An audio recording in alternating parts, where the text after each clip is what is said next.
right, thank you everyone for coming. Has it been a good expo for you all? It's winding down, right? You're probably all tired. So you may notice that the title of my talk changed a little bit when Brad asked me to come and speak. We certainly wanted the focus to be on some of the novel gene therapy trials, and I think Dravet syndrome is the farthest along. But I think this is what I hope to show you today. This is still in a very exciting time, I think for our field, because there is a lot of interest, there's a lot of great science, there are a lot of promising new therapies that are going into clinical trials. And so at the end of the talk, I'm going to touch on some of the things that are not just focused on Dravet syndrome, because we realize that Dravet syndrome is just a small sliver of those that are living with epilepsy. So first, we will focus a little bit on Dravet syndrome, and before getting into the new exciting gene therapy things, I want to just sort of refresh our memories about some of the new medications that we now have available to us. And then again, I'll start to present some of the data on this new indication called DEE, developmental and epileptic encephalopathies. And again, this is informal, so raise your hand if you have a question. If I say something that doesn't make sense, you want me to repeat it, we're here to sort of to learn and take something home. So Dravet syndrome current state, we now have 3 FDA-approved anti-seizure medications. When I was in training and took my first job in 2007, we had none. So the fact that we now have 3 and all of those have become available really in the past 6 years, I think really tells how quickly this field is moving. One trial just recently completed of soticlestat, and I'll share the data there. There are 2 open trials of other serotonin medications, right? Fenfluramine, that's now approved. The primary mechanism of action there is thought to be through the serotonin system. And so there are other companies that are actually working on, trying to tweak that serotonin mechanism a little bit more to see if we can actually even get better efficacy. And I think what we're all really excited about in the Dravet community is the gene therapy trials, because I think if those are successful, it's really going to pave the way for all of these other genetic epilepsies for potential interventions. So this is just a summary slide showing cannabidiol, stiripentol, as well as fenfluramine here down on the bottom. And in a very conventional way, we present seizure data, right? We all want our loved ones to become seizure-free, but unfortunately, a lot of times that's a really high bar to achieve, and so we often put in this metric of a 50% reduction in convulsive seizure frequency, or if the compound is effective enough, we can actually even get a little bit greedier, right? And actually expect a 75% reduction in seizure frequency. And what we can actually see here is the 2 different studies of cannabidiol, that in the different doses there compared to the pink and placebo, that there's a 40 to 50% reduction, or 40 to 50% of the patients actually can achieve this 50% reduction in seizures. Then with stiripentol, more than 70% of patients can actually experience a 50% reduction. And then similarly with the higher dose of fenfluramine. And then again, getting greedy when we actually have data to actually present that shows the differentiation between the active treatment, in this case stiripentol in the light blue, and then fenfluramine next to it, we can also see that between 30 and 50% of patients can achieve this 75% in seizure frequency. And so a colleague of mine, Helen Cross, wrote an editorial a couple years ago about sort of raising the bar, right? No longer, I think, I think we can accept it, but we can ask for more, right? We want to try and push the envelope to see if we can get more and more medications that can actually achieve this 75% reduction in seizure frequency. So I mentioned that this trial of soticlestat just announced the data. The one thing that is unique about soticlestat is its mechanism. It works via this 24-hydroxylase cholesterol inhibitor. It has nothing to do with dietary cholesterol. This is just how it worked. And in a phase 2 study, so phase 2 smaller study, looking at Dravet syndrome and Lennox-Gastaut syndrome, at least for Dravet syndrome, when the patients that got the medication were compared to those that got placebo, there was a 34% reduction in patients who got the active treatment compared to a 7% increase in those who got placebo, and that was statistically significant. It did not meet statistical significance in Lennox-Gastaut, but these were small trials, so both of these, the compound went into a larger trial, both in Dravet syndrome and Lennox-Gastaut syndrome, and unfortunately, not all these trials for any of the, how many have had someone of your child or your loved one participate in a clinical trial in the audience? Yeah. So these trials are not easy on families. You go into it with a lot of high hopes and expectations, as do we as the investigators, as do the sponsors that run them, and they don't always turn out, as we hope. So unfortunately, Dravet syndrome had just missed the primary endpoint, and so I think the future of this compound, soticlestat, is still a little bit up in the air. Clemizole is another compound that actually was discovered by one of my colleagues at UCSF, Scott Baraban. I'm going to show you a cute little cartoon of how this was discovered, because this actually was an old antihistamine drug, which generally we don't think of as being great seizure medications, right? But this was actually shown to be effective in a zebrafish model of Dravet syndrome. Lo and behold, when they went and looked at why would this antihistamine actually be effective for seizures in Dravet syndrome zebrafish, they found out that a secondary mechanism by which it works is through the serotonin pathway. And so again, hopping on that serotonin bandwagon that was already demonstrated, shown to be effective in with fenfluramine. There's a trial ongoing right now called the Argus trial that's enrolling patients with Dravet syndrome, and the company has plans to open up a second trial looking at LGS. So these are two little cartoons. So on the left, these are zebrafish. Whenever I say zebrafish, people have this notion like it's this giant fish that casts these things are the size of an eyelash. Okay, so this is a microscopic view of these zebrafish larvae, and hopefully what you can see is the pan on the left, they have a very translucent body, and then the one on the right is very, very dark. And this is basically a marker that the one in the dark has the SCN1A gene knocked out, so to sort of mimic the human condition where you have one working copy of the SCN1A gene and one not working copy. And what we can see here is if I play this fish just kind of swims around in the well, and it looks like the video has stopped, but it's not, so the fish is just kind of quiet. It kind of rests along the side of this well, and then it'll just swim a little bit more. Okay, so that's a normal zebrafish. And now what I'll show you is the Dravet, I'll pause that, the Dravet zebrafish. That's a seizure. Okay, and then another seizure. And what is really cool about this way to study medications is that the way clemizole was discovered is Dr. Baraban's lab took over 5,000 FDA-approved compounds and in a blinded manner just added them to the water, right? So it's basically a way to cycle through hundreds and thousands of compounds in a way that doesn't subject a person to it, even an animal. And then cameras watch these little wells. So in these little wells, you basically can fit 64 of these wells in something about the size of my hand. And they can do the drugs at various concentrations, have a camera video them, and see which medications actually change this swim behavior. And lo and behold, this is how some of these compounds, one of them being clemizole, came out. So this, I think, highlights the importance of aligning with our basic science researchers to develop these good animal models that we can test these compounds to at least kind of get a proof of principle before we even consider, bringing them into the human clinic. Any questions about that? All right, so let's move on to gene therapy. So I'm really going to talk about two different approaches here, and you're going to have to put your back on your sophomore high school year biology. It's gotten a lot farther now than just your Punnett squares, and why do people have blue eyes versus brown eyes? And I'm learning this along the way because I took the same sophomore genetics class that you all did. And so there are really two basic mechanisms that we're really looking to exploit now, and these are trials that are either going to be enrolling or have enrolled and are actively enrolling. So the first is actually to increase the amount of messenger RNA at the RNA level, and this is the Stoke Therapeutics approach. Think of messenger RNA as sort of a recipe, right? It has the recipe to make the sodium channel. And so if you can actually change the recipe or upregulate the recipe in a way that actually produces, or if you can upregulate the gene pathway to produce more recipe, then we can get more cakes, right? More cakes that, in this instance, is the SCN1A channel. Or you can actually increase the amount of those recipes that are actually being produced into the assembly line, and that can be done at the actual DNA level, and that's the approach that the encoded therapeutics has taken. And then I'm just going to show a few slides about CRISPR, because I think everyone reads about CRISPR, in the popular media. There's been some really exciting therapies that have come to approval for sickle cell and things.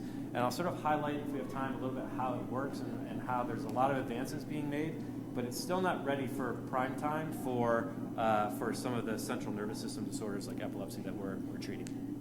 So here's a cartoon that's really trying to illustrate this Stoke Therapeutics. The name of the compound now is called zorevunersen, so try to remember that and practice that at home. And what we're basically showing here on the left, right, is the DNA that actually is being produced off to the left, and it produces this protein down here that is the sodium channel. Okay? You'll see there's this other cartoon here where there's this little NMD exon. So the way I like to describe this is like a do not disturb sign, right? So there's like that door tag that you hang on your door, and so this is never actually made into the productive RNA, and therefore the final protein is actually not made. And this is what the Stoke approach is going to try and exploit. Over here, this is actually showing the mutated copy of the gene, right? It actually has the same process that happens, but because there's a mutation or a variant in the actual DNA, it's unable to produce productive mRNA that actually gets translated into protein. I have a little movie that I'm going to try to show you as well.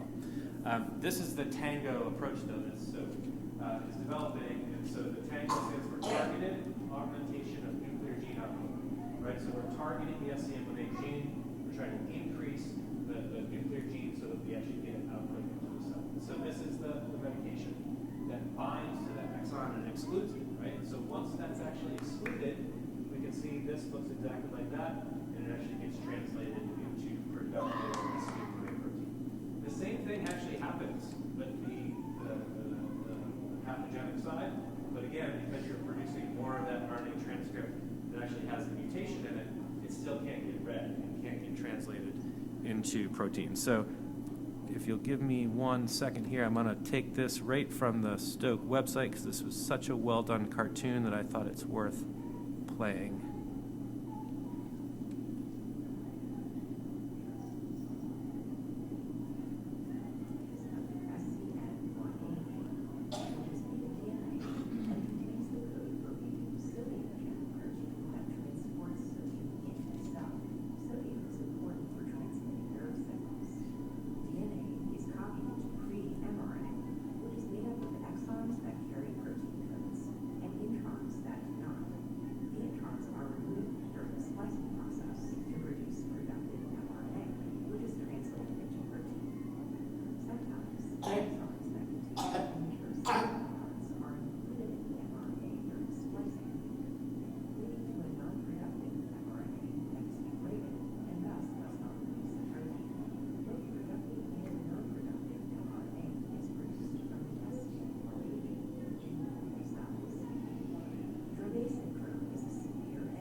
All right, so we're at Disney, right? So a little cartoon seems appropriate. So hopefully that resonated with sort of these figures that I showed you. And so, in theory, that all sounds good, right? So does it actually do that? So bear with me, I'll take you through a couple of the animal data that led to increased confidence that this actually is what is possible in a human. So there's the Dravet mouse model, where this same exact ASO, or something very, very similar, was injected into them at various time points. And what we can see is, as expected, that non-productive transcript falls here on the left. The productive SAMA transcript rises, as does the NAV 1.1 protein. So, okay, great, all these things happen, but does it actually translate, I'm going to skip this one, does it actually translate into changes in the phenotype? In terms of what are the mice doing? Do they have less seizures? Do they live longer? Thankfully, the answer is yes and yes. So here's the impact on seizures. So you can see in the blue line, these are the patient mice that were actually treated with the compound. And we can see the time that it took for them to actually have their first seizure compared to those that were just injected with the control. And you can see the number of seizures over there on the left were dramatically reduced in these Dravet mice. And then equally, if not more importantly, many of these mice, these Dravet mice actually died prematurely, many times due to a seizure-related event. We think of this as somewhat of a marker for SUDEP, although not exactly an exact marker.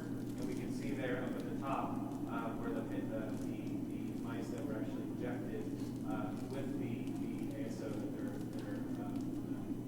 many more of them lived much longer compared to those that were actually given the control. So only 60% of those that were not treated actually living to 90 days. So this gave, I think, a lot of confidence that we could go into human trials and hope that it actually did as well, if not better. And here's the most updated data that we actually have from this trial. And this is actually showing the data for patients that received various doses of this ASO. Okay, so we can see there's 30 milligrams, 45 milligrams, and 70 milligrams in orange, red, and green. And then this is going out 250 days, so almost 9 months or so. And so what we really like to see in any type of drug trial is a dose-related response, where as you increase the dose, you get more effect.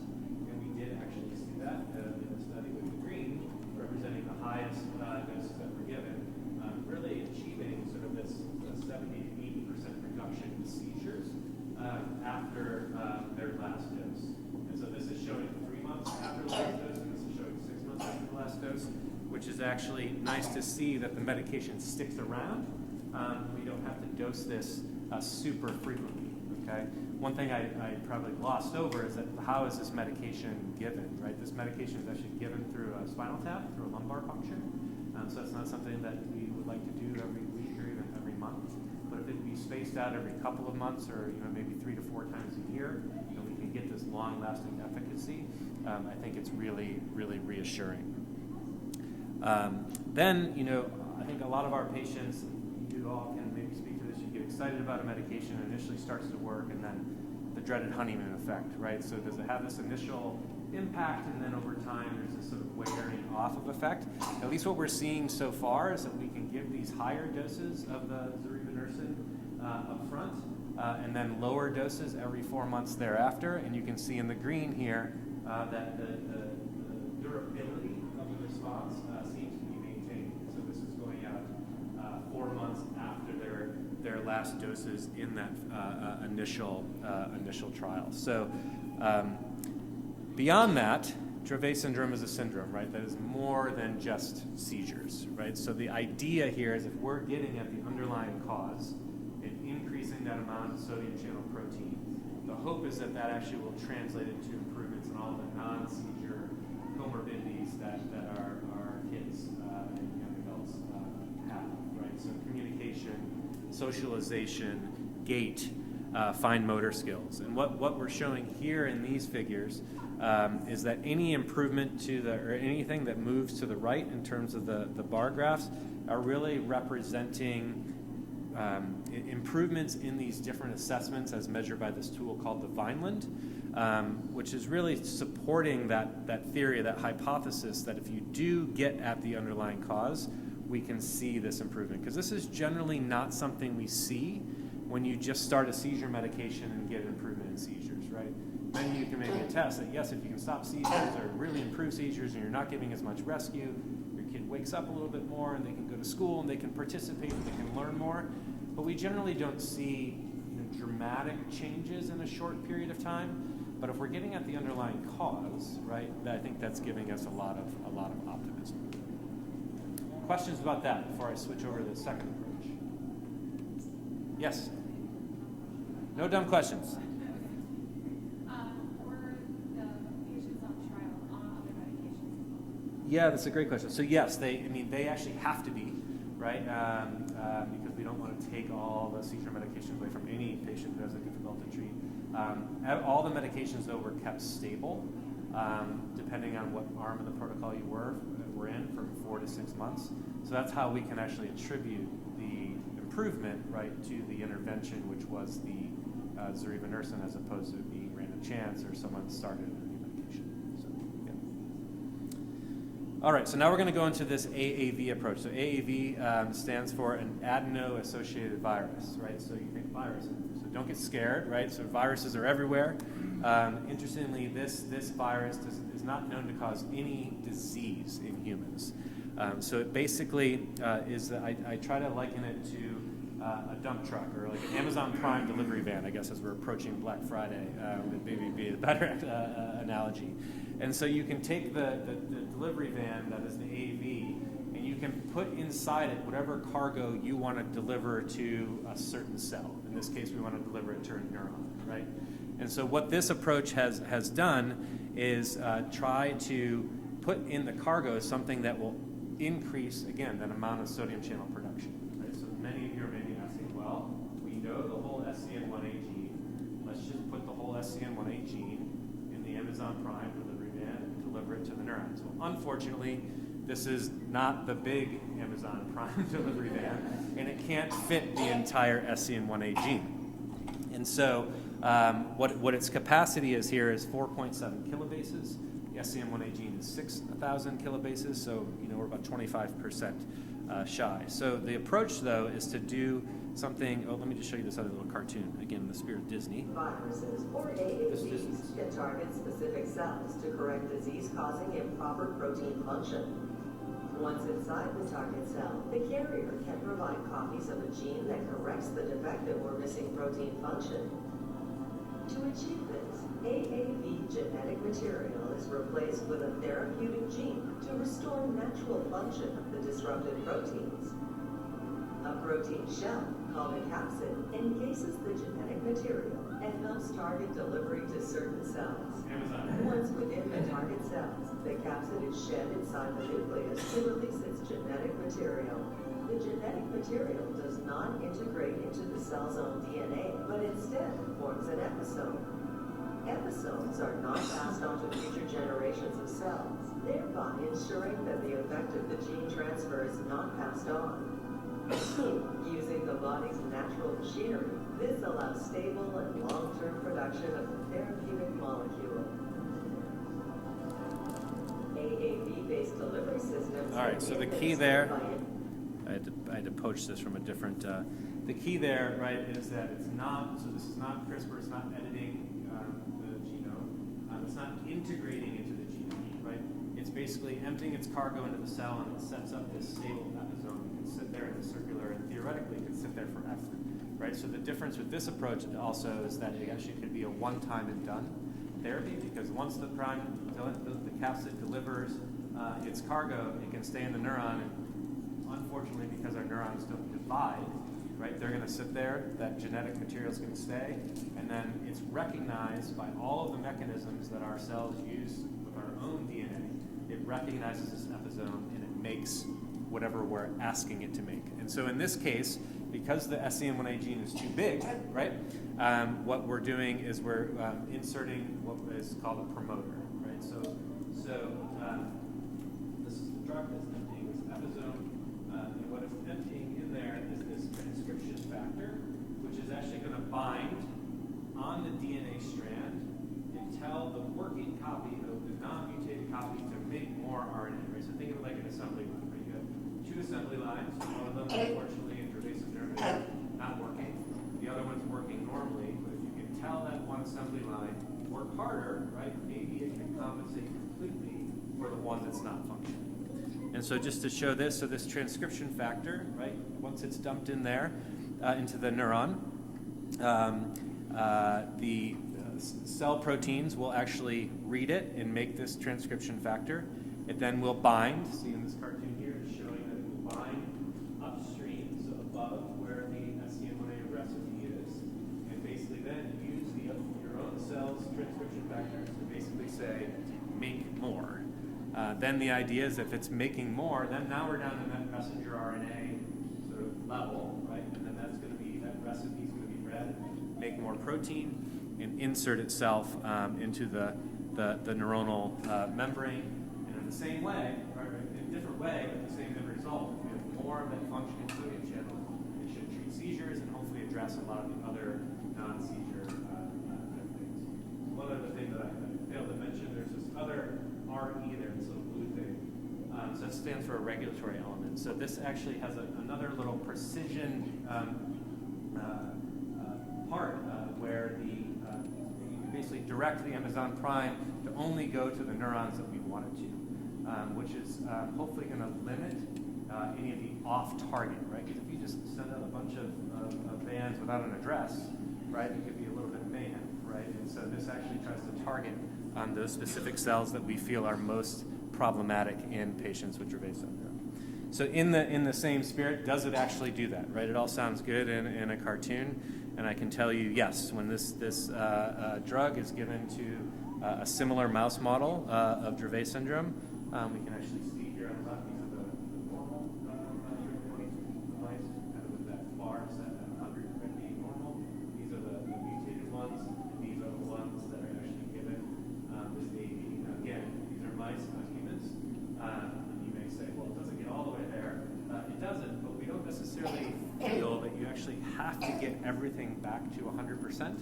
We don't really know what level we need to restore in order to reverse the phenotype, or at least make the phenotype, the clinical picture, much milder. But this was very reassuring that this promoter approach, right, was actually going to be effective. And then again, does that actually translate into improvements in survival and seizures? And what you can see here on the left are the control animals, and then those on the right that are treated. So the seizures don't stop, at least in the mice, right? Again, these are mice, are not humans, and sometimes things work really, really well in mice and fail miserably in humans, and other times things work well in mice and work even better in humans. So, but I think this actually gave all of the data that we needed to feel comfortable moving forward with this approach in children. And then similarly, this graph here, this figure D, is showing control animals and the treated animals, and they heat them up to various temperatures. So 43 degrees centigrade is toasty.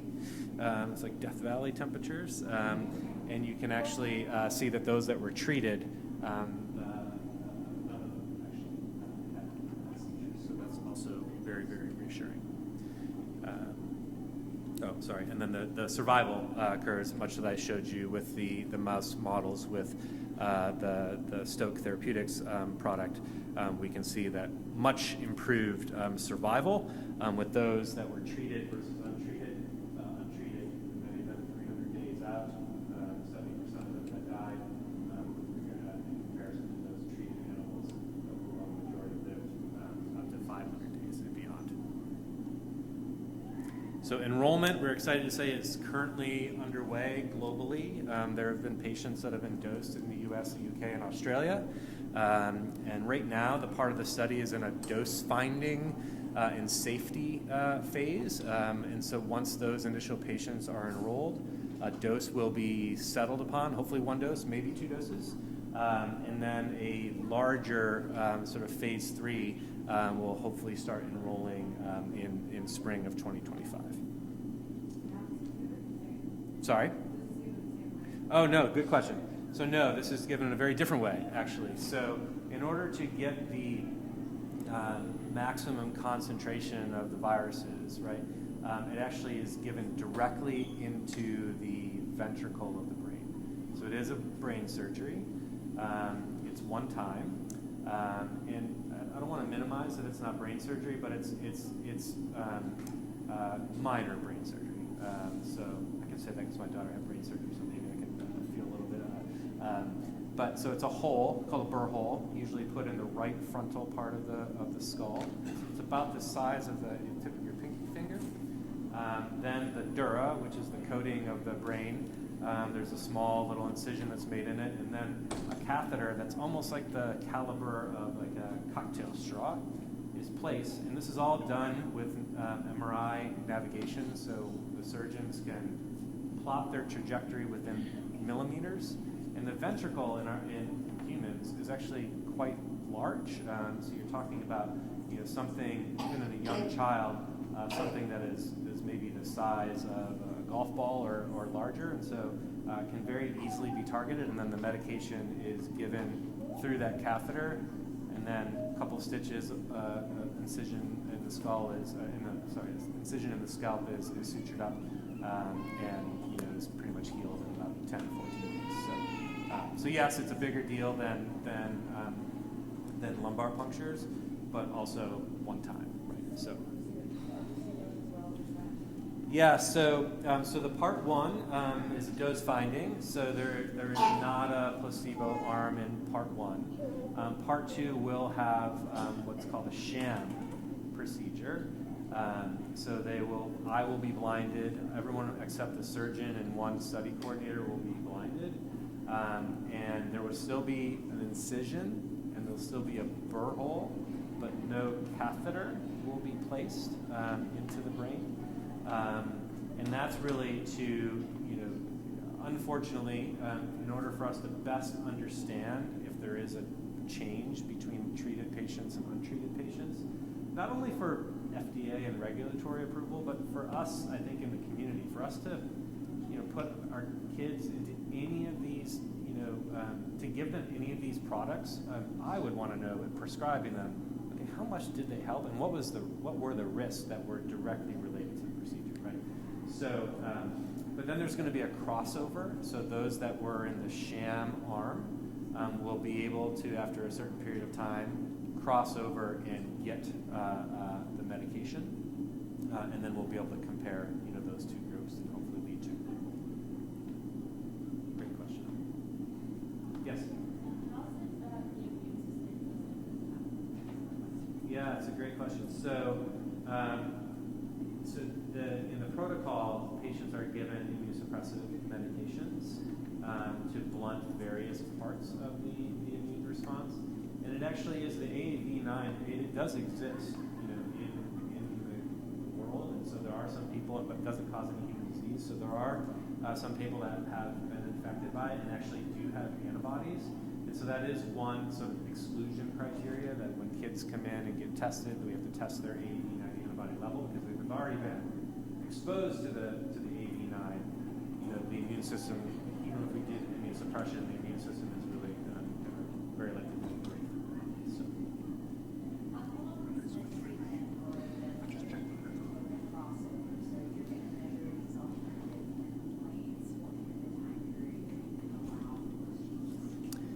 Yeah, I'm going to be blanking on the exact time now. Candy, can you remind me?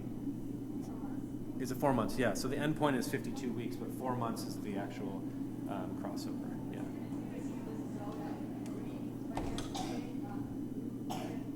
Yeah, that's where I was fumbling with the endpoint of the trial and looking at the developmental endpoints, but that crossover exactly.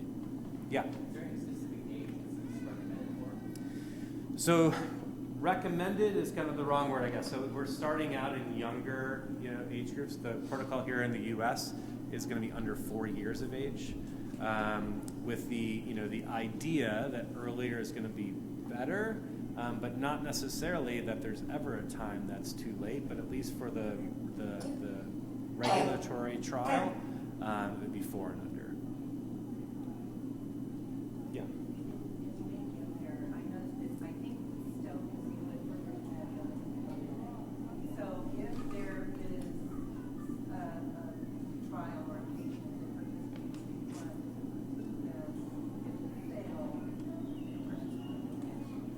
it's a great question. So the question is, if you participate in one and it doesn't work, can you participate in the other? So unfortunately, no. At least not in the trial part of it, right? Biologically, there's no real reason why the two would necessarily compete with each other, but just for the conduct of clinical trials, you really can't be in two clinical trials, at the same time. One could argue, I guess, that if you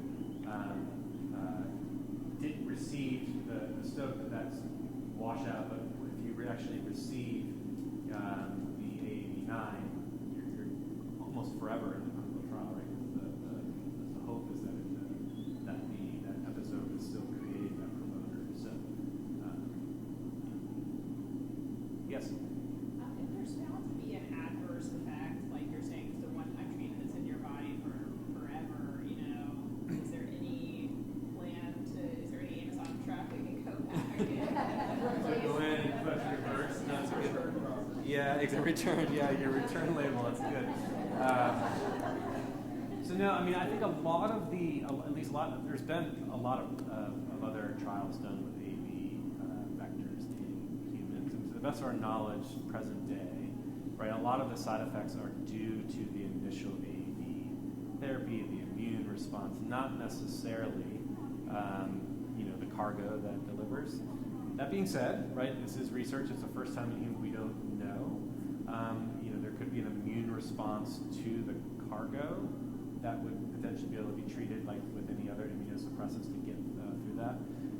If there were any, really unexpected off-target effects, this was studied in non-human primates. We don't have a Dravet model non-human primate, a monkey, and given at doses many fold higher, so trillions of viral particles higher, there were not any unexpected. But this is why it is research, and we sit down and talk about risks and benefits and possible unknowns. But at least what we know now, we're not anticipating anything where we would be like, oh my, what do we have to go in and undo? Yes.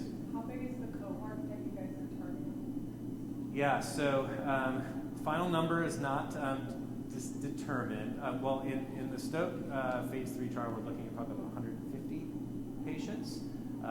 In the encoded trial, it's probably going to be in the 30 plus patients. And it's going to be a global, yeah, exactly. All right, great questions.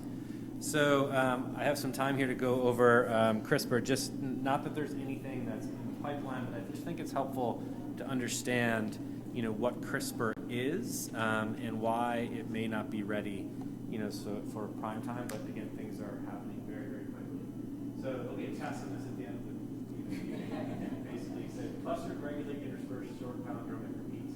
Not as cute as Tango. It doesn't necessarily explain exactly what it does. But the cool thing is this is a mechanism that was that bacteria use actually to fight off viral infections that infect bacteria. And essentially, it's cutting DNA so that these viruses are not able to take over the host cell, right? And so it's this mechanism that these bacteria are using. But then once some brilliant researchers figured out is that they could exploit this mechanism to actually cut DNA in very specific points, right? And then once you cut the DNA, maybe you could then insert and correct the underlying genetic defects. So in the spirit of being equal, here's a brief cartoon on CRISPR.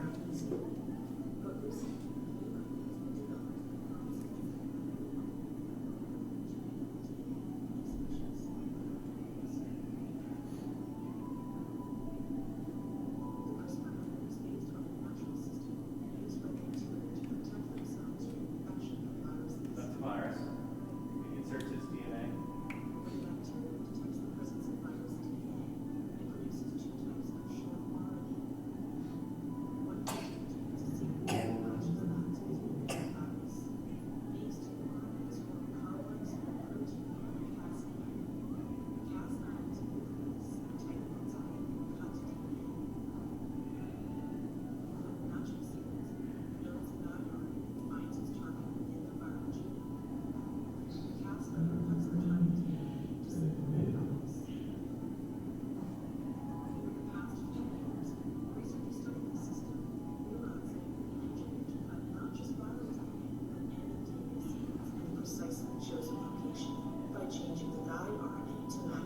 target.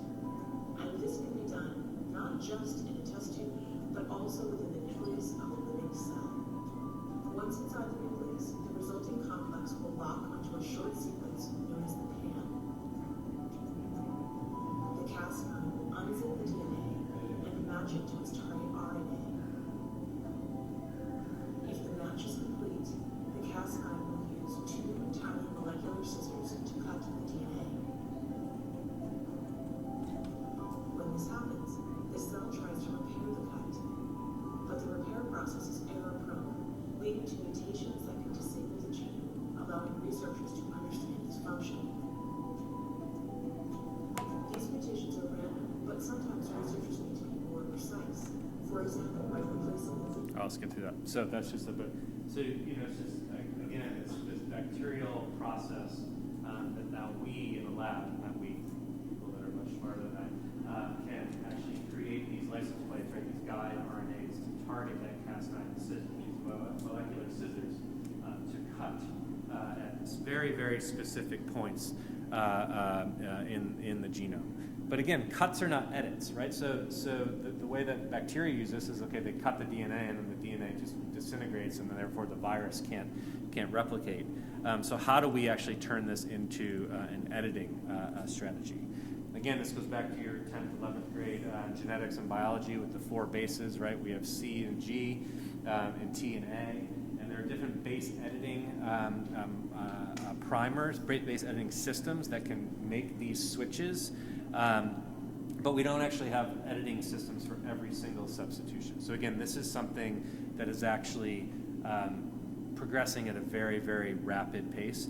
Even the sickle cell, what we hear in the news, right? That's actually not being directly edited. It's actually exploiting another type of hemoglobin that actually increases the amount of that hemoglobin that actually can help almost cure sickle cell. And one other thing that is a problem for our Dravet community, in the slide, this is there's probably more than 2,200 individual genetic variants, and so you'd have to actually have a specific Cas9 molecular scissors, if we really are talking about gene editing. But again, it's something that is progressing at a very rapid pace, and I suspect there's going to be, in the next 3 to 5 years, some ways to get around some of these limitations. I'm just going to skip over that, and I'm just going to skip over this. So in the last few minutes, I just want to pivot completely to non-Dravet syndrome, because again, as much as I spend most of my career focusing on the treatment of Dravet syndrome and involved in these clinical trials, I still see more patients that don't have Dravet syndrome. And so where's the field moving for those? So how many people have heard this term DEE? Oh, good. All right, good. So what is it, right? So spell it out. It's an acronym. So the DE part is a developmental encephalopathy, right? So these are kids that have early onset developmental impairment and other neurologic symptoms, and maybe don't have seizures, right? But then you add in the E, where you have an epileptic encephalopathy, and this is where you have a severe epilepsy where we actually feel that it's the seizures and the EEG background that's abnormal that actually gets in the way of normal development, right?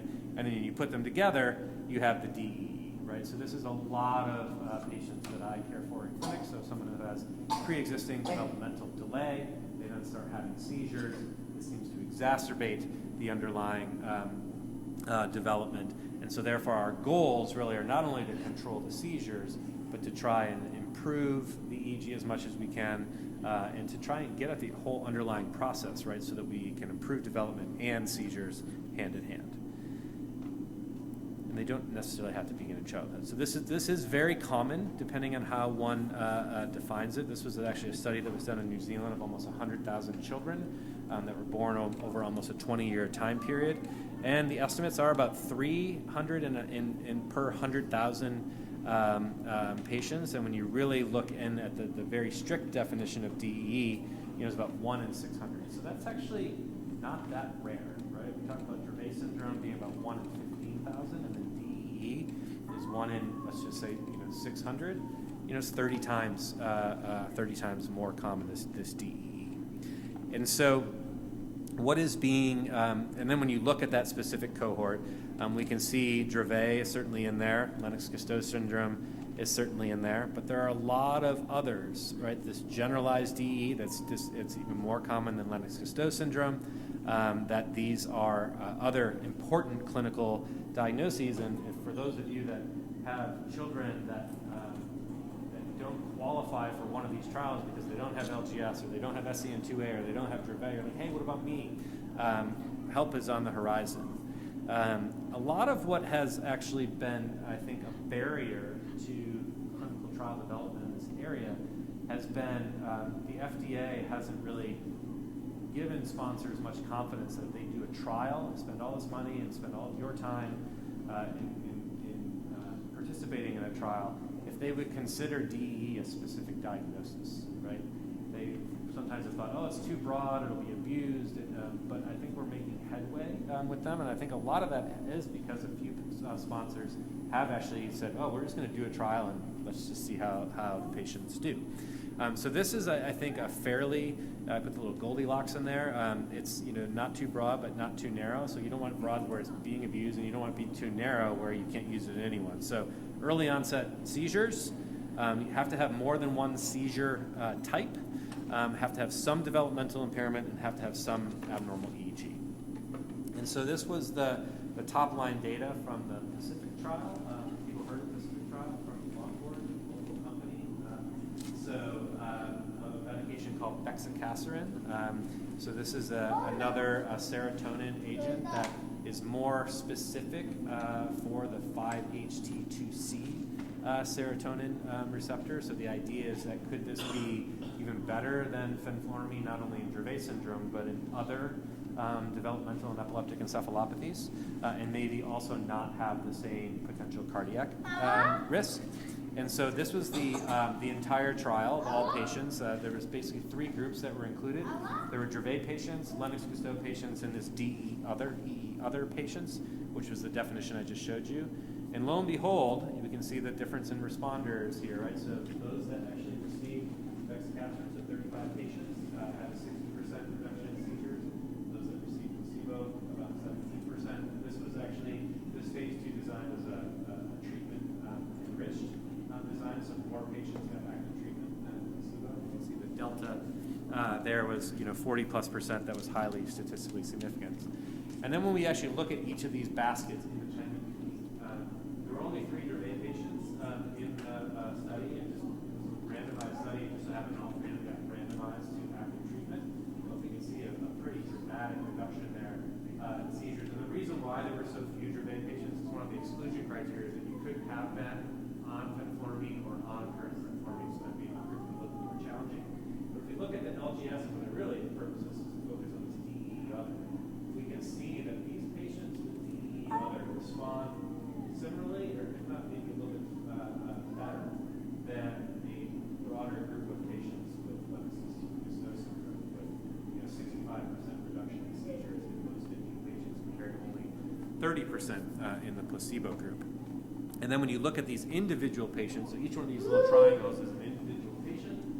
We can actually see if we look at the treatment group in LGS, and many trials that have been successfully done in LGS, we have 8 medications approved, FDA medications approved for LGS, and these patients are responding very similarly, which as a clinician, this does not surprise me, right? If you look at patients who are multiple seizure types, a mechanism like bexicaserin that's 5-HT2C, it really shouldn't, only work in Dravet patients or only work in Lennox-Gastaut patients. Once you actually have a mechanism that has potential broad effects, it could work in any of these early onset seizure types. So is this going to be a new indication? We're hoping. We're very much hoping. I do think if we have that Goldilocks sort of definition, that these patients are out there. There's many of them. There's arguably more of these DE, non-specifically characterized DE patients than there are in each of the genetic epilepsies, even though those are being more and more characterized, and that they can respond sort of favorably. So this is another plug for another program that will be opening up hopefully in early 2025. This will be a larger global phase 3 program. We have 2 studies, one that's looking at Dravet syndrome, and then LGS, and the DEE other category. So and many more. I wish I had more time to go through. I'm not cherry picking necessarily programs, just ones that I think are further along and will be ready to enroll patients sooner rather than later. But I think that the availability of genetic testing to better characterize our patients is really moving the field forward, not only in those little zebrafish, but also in the ability to design better clinical trials. And I think it's helping us inform how to approach each of these patients, and hopefully setting the stage for gene therapy trials. In 10 years from now, we'll have, fill in the blank gene therapy for 20 different epilepsy genetic disorders. And some of the ones I think that are, maybe not as far along as Dravet syndrome, but are quickly on the heels are SCN2A, SCN8A, and Angelman's. But this program, these people are really interested. I get emails every week saying, Dr. Sullivan, would you just talk to us about our compound, which is exciting that there is so much interest, because it wasn't when I was in training, we were always waiting for medications that were approved for adults with focal seizures to finally get approved for kids. And now the pendulum, I think, thankfully, for my career, my job, your lives, the pendulum has swung the other way. So thank you.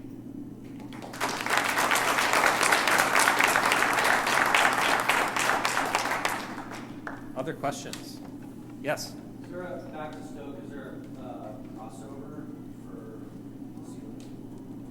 So I wouldn't necessarily, I wouldn't term it a crossover. There'll be an open label extension. So right now, the current plan is for the initial trial, the phase 3 trial, to be 1 year long. So it would be 1 year of potential sham where you're not getting the active treatment. But then at the end of that 1 year, all patients would then get the open label treatment. Yeah. Yes? Is a year, is it a situation where no other medication is attached, or is it responsibility for it? Yeah. So medications will, the final ruling on that is still to be determined. Medications will be able to change at some point during that year. The goal is to try and separate the trial into two different endpoints. One, the seizures, right? We feel we can get a good read on the seizures much earlier than a year. The reason for the year-long trial is because we really need a year for some of the developmental changes to occur. And if we want to have the confidence that there is that separation, then that's why the sham sort of period is that long. And so it may actually be that 6-7 months into the trial you can then change medications, because the seizure endpoint would have been sort of stopped and read out.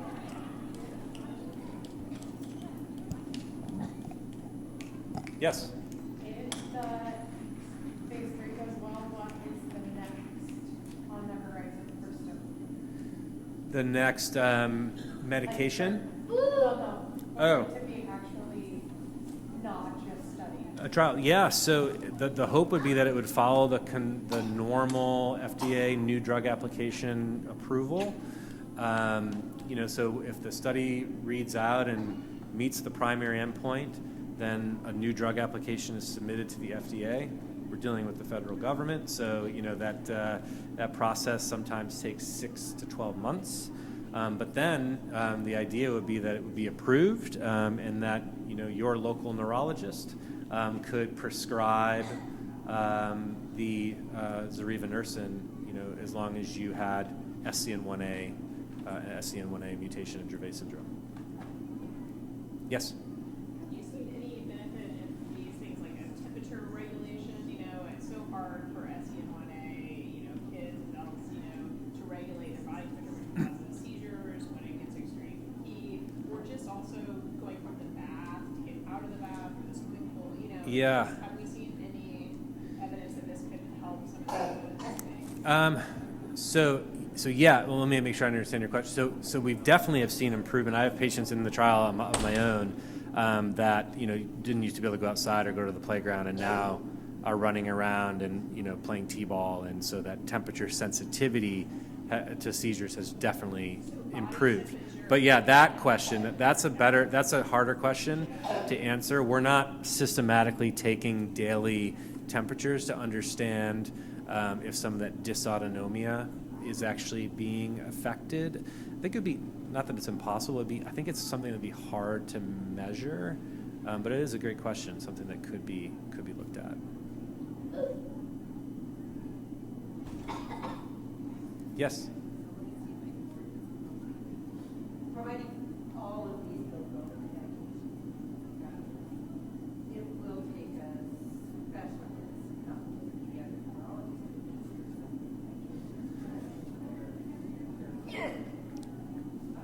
Yeah.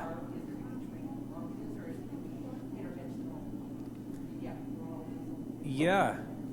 Yeah, it's a great question. I mean, so I think for the Stoke lumbar puncture, you know, I mean, if we think about, I mean, when I'm doing these in our clinic in the study, the kids that are coming after them are kids that have cancer and are getting chemotherapy. So most children's hospitals, I would say, have a mechanism to get to do intrathecal delivery of medication, and there's nothing really special, you know, about the medication. And then for the encoded product, you know, again, every children's hospital has a pediatric neurosurgeon, and again, I don't want to minimize that this isn't brain surgery, but it is a very bread and butter sort of procedure that is done by any card-carrying pediatric neurosurgeon. Now, I think that someone who's getting these gene therapies, and I'm going to be biased here, but I think should be under the supervision of someone who treats more than just one patient with Dravet syndrome, doesn't need, and hopefully those relationships will start to strengthen as we have more of these, you know, disease-modifying therapies. So, but I don't think that's a huge hurdle. I start to think about it from my practice. Like I have 120 patients with Dravet syndrome. If all of a sudden I had 120 patients that needed a lumbar puncture every couple of months, or all needed to go get a burr hole, you know, that at my center creates some just logistical challenges to get started. But then once you get caught up, I think, you know, hopefully the standard of care would be that if these treatments are effective, that everyone gets a gene therapy as soon as their age or the labeling allows for it. All right, I don't want to steal the next person's time. Thank you for your attention and questions.